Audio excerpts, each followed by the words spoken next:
Natural disasters are one of the biggest threats to security and stability in the Pacific, which brings us to Tonga, which looks an awful lot like a training area at Schofield Barracks, Hawaii.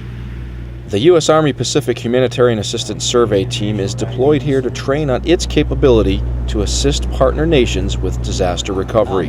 In this scenario, although we're in the field here at Schofield Barracks, Hawaii, we're simulating that we've deployed forward to the Kingdom of Tonga at their request in response to a major typhoon. The HAST is the first U.S. military force on the ground once the affected nation asks for help, that is.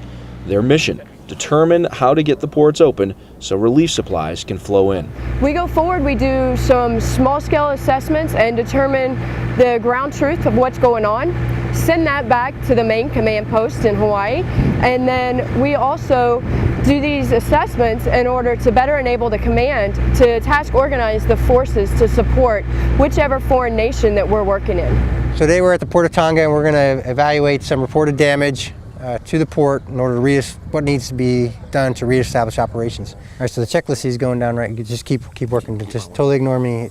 Is the checklist from the USAID Field Operations Guide, specifically the assessment section on seaports.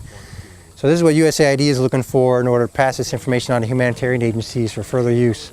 So he's going down line by line and doing the best he can to answer all the questions. So we may not be able to answer all of them, but we'll do our best here and see if we can meet up with anybody that's the harbor master who can fill in the details as well. Right now we are here at the International Airport of Tonga, so we're doing a runway assessment just to make sure all the aid can be flown by air.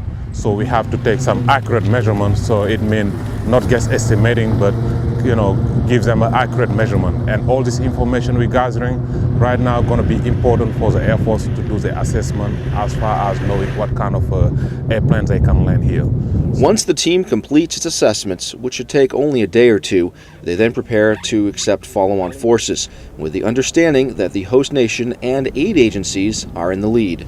We provide a unique capability in that we are a team composed of personnel from engineer, logistic, medical, military, police, chemical backgrounds.